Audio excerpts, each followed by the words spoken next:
So for years now, the big guy, Joe Brandon, has maintained he knew nothing about his son's business dealings. He wasn't involved in the business dealings. He didn't profit from the business dealings. Let's take a trip down memory lane for those who, like Joe, may suffer from convenient amnesia.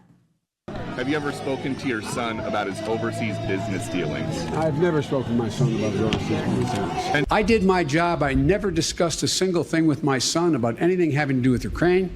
No one has indicated I have. We've always kept everything separate. Even when my son was the Attorney General of the state of Delaware, we never discussed anything. So there'd be no potential conflict. First of all, I have never discussed with my son or my brother or anyone else anything having to do with their businesses, period.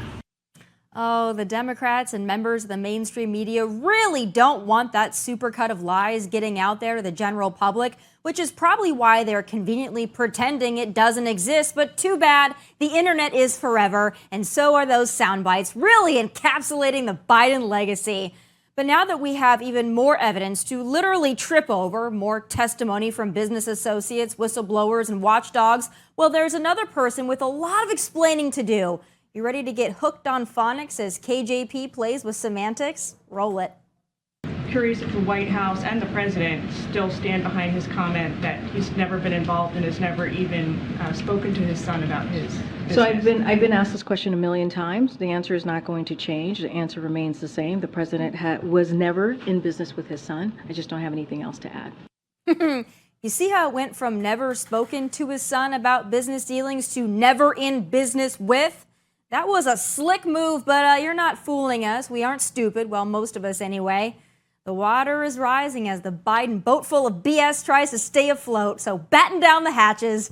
Joining me now is journalist who broke the Hunter laptop story, Breitbart News political editor, Emma Jo Morris. It's great to have you on such a slow news day. I can't imagine what there is to talk about. Yeah, it's I can't keep up. I'm here at the Young America's Foundation conference, and I feel like every time I look away because I have to do something, I'm coming back to some explosion on my website. Yeah, now, again, this is evolving, but I have to get to the latest breaking news with you, and that's that sweetheart plea deal of your good friend Hunter Biden. You guys know each other close at this point, I'm sure. But that plea deal falling apart, and reportedly it's because he would have received some sort of immunity, and the judge wasn't okay with that, which leads me to believe, and you could give more insight into this than I could, that there's something bigger here that's going to be breaking, or a bigger piece of this puzzle that's far worse than tax evasion or the firearm possession that could possibly be on the horizon for Hunter and maybe even the big guy. If you were to speculate, what do you think this has to do with? Well, so there's a lot of, so at the time that we are recording this, there's a lot of moving parts and a lot of claims flying around. So I feel very cautious about talking about it right now because it is developing at the moment that we're speaking. But what I'm hearing is a couple things. The last I heard most definitively was that they have agreed to a plea deal, but it's more narrow in scope. It's apparently only dealing with the gun crime, the taxes, but is leaving open pursuit of FARA violations. Again, like this is just developing now, so I don't feel like I feel about as equipped as you to discuss it, because I'm not in the hearing, obviously.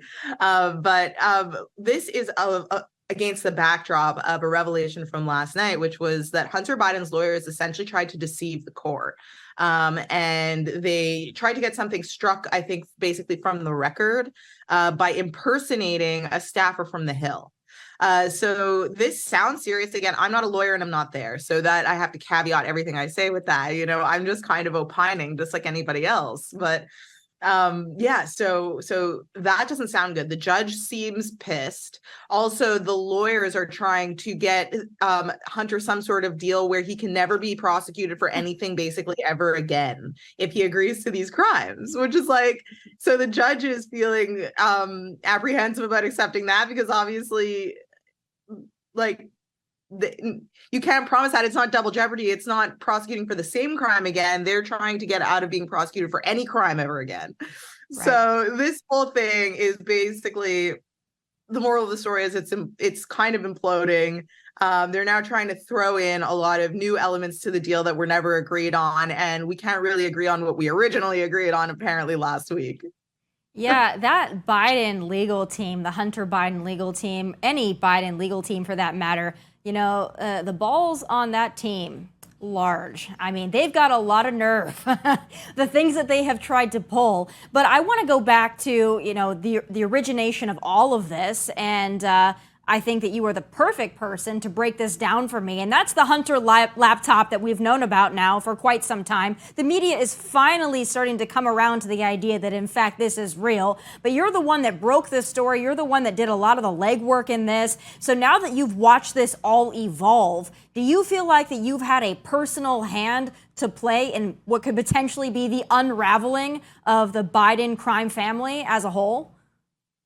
Yeah, I mean, I guess, the laptop from hell, aside from Peter Schweizer's work, which is incredible, but the laptop from hell was really the first glimpse that we actually got into the Bidens unfiltered and what is going on in that orbit that is shrouded in secrecy because it's the son, it's not the father. So we don't have the right to that information. Well, we ripped that information out of them, and obviously, what we reported at the Post, what I authored in those stories has been horrific. 10% for the big guy, I think, is a line that will live in infamy, because it just really finally let us see what we were all speculating was true, which was that Hunter is not a solo operator; he's a bagman, and we knew that, but we didn't we knew it instinctively, but we didn't have the documentation for it. And then all of a sudden it was right there on this guy's computer. And the left, the media, legacy media, and Democrats, I testified about this in the weaponization hearing last week. They try to say that, oh, my sources were political, therefore the story is political. And it's like, first of all, if you're saying that, Tomi, you don't know me well, but listen, I'm about the story. I'm about the content. I don't care really about ideology. That's not who I am, So if I got Don Jr.'s laptop from a Democrat on the weaponization committee, I would have run it if it looked the same as Hunter's. That's first of all. And second of all, as to the sourcing, it's the source. Every source is going to have a motivation for what they do. It's usually not out of purity and virtue. I tweeted about this, and I think it's important to reiterate that sources have their own motives, and that's okay. That's fine. As long as the journalist has the entire story and it's true and it's newsworthy, there's no rule of journalism that says that you can't run a story because the source is political. That's absurd. And I always give this example of the Trump tax returns, which were mailed anonymously to the New York Times. And they ran them because they were able to authenticate them somehow. And we don't even know who that source is, let alone trying to understand their motivation, which I'm sure wasn't because they love Trump, So, but if you're able to authenticate the material, that's all that matters, is the truth. When you happened upon all of this and that laptop and the images, a lot of images, by the way, that probably seared your eyeballs irreparably. I can't imagine the things that you have seen. But when you stumbled upon all of this, did you know that this was going to be big? And second question to that, can you believe the carelessness of somebody like a Hunter Biden? I mean, son of the vice president, now son of the current president, how careless he was with that laptop, with the things he was saying and sending and putting out there. I mean, I know the man has a history of drug abuse, but this seems brazen even for somebody like a Hunter Biden. Yeah, so I'll take your second question first, and then I'll get to your first one. I couldn't believe the story when I was originally told it by my sources. I couldn't believe it. And I know a guy who, I got the story from Bannon and Rudy, and I know a guy who worked for Bannon at the time, and I'd known him for years. And that was how I kind of got in touch with all these guys. And I called him up and I was like, you guys are telling me that I'm supposed to believe that the son of the president of the United States, or sorry, at the time, the Democratic candidate for president, left his computer filled with incriminating evidence of corruption in a laptop store in Wilmington. And how do I believe this? Like, just tell me the real story, because I think you're lying to me. And he goes, Emma, you grew up in a nice neighborhood. I didn't grow up in a nice neighborhood, and I knew crackheads growing up, and you didn't. And I'm going to tell you right now, this guy's addicted to crack, and that's just how this works. They forget things places. It's very hard for them to lead day-to-day life. And that was the thing that kind of made me realize it's like, no, this is a drug abuse problem. That's all. That's what it is this guy couldn't get it together, and he forgot something important, and it ended up in the hands of the press. That's your first question. To your second question about, sorry, that was your first question, and your other question was sorry, remind me now. I had an answer what you to it. thought, what your reaction was when you saw. Oh yeah, so I have an anecdote for you. When I was negotiating this story and getting the laptop from Rudy, he didn't want to give me the full laptop. He wanted to give me like certain documents. And I was like, I am not accepting that. I need the full thing or I'm not running with this at all. Because again, there is a political motive. So I have to have the full contents of the hard drive because I need to see the full story. And he's kind of trying to argue with me. And this is already after I had seen the laptop, but I didn't have it. And I said to him, like, why, like, if you don't give me this story, I'm not doing it. And like, I'm not doing it piecemeal. And he says, okay, I need you to promise me 4 covers of the New York Post and I'll give it to you. And I thought that was so funny because I had already seen it. So I said to him, if this is everything we think it is, you can have 20 covers of the New York Post. Just give me that computer. And that was how I got it because, God, I knew that if I would get into that thing, we were going to find things that were going to change the world. And they probably would have changed an election had you not been censored to the extent that you were. So I want to get into that. I know that there was the big tech censorship hearing last week, a lot of things going on, a lot of censorship happening, not only with the Hunter Biden laptop story, but we know with COVID. I was personally targeted by the Biden White House for reduction on Facebook. So there's a lot when it comes to censorship. But I know that this is kind of just the tip of the iceberg, the Hunter Biden laptop story, COVID, all of this. When you look at big tech censorship as a whole, what do you think the biggest issue is? And is the Elon takeover of Twitter, is that helping? Is it enough? Where do we go from here?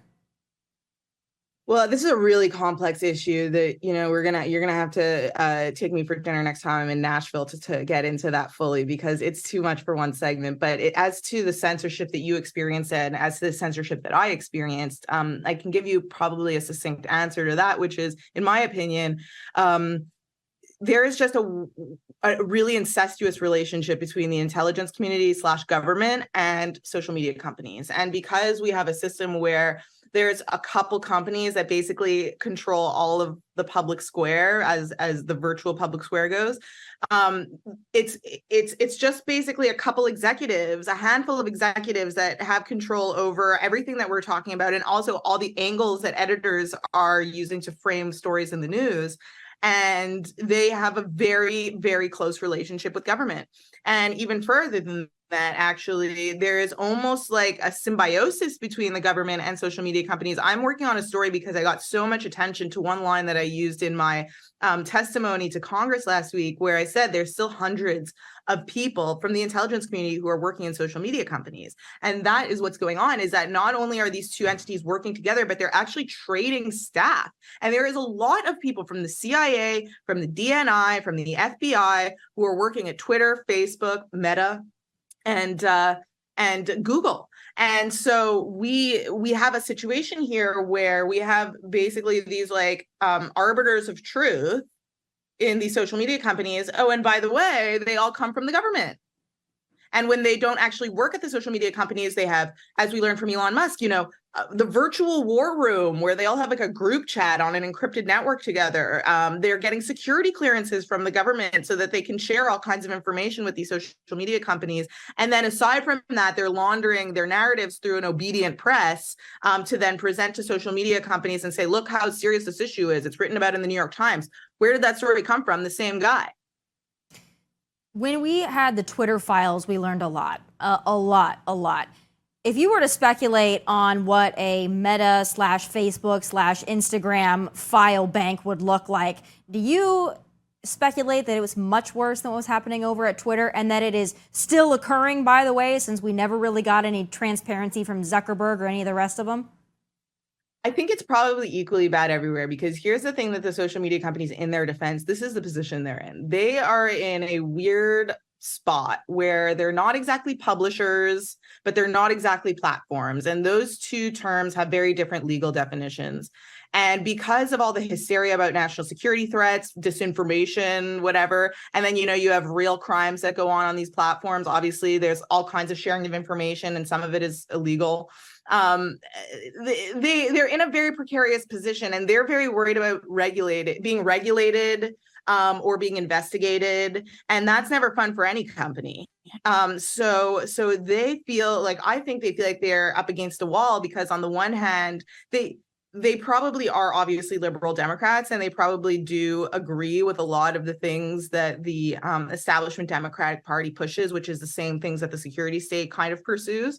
But on the other hand, they probably feel like they can't push back too much on government interference into their business, because they're worried that there's going to be regulations that are put down against them that create compliance issues and just create a headache for them legally. So I think that's probably what's going on. At all these guys, they're in the same position. They don't want to be regulated.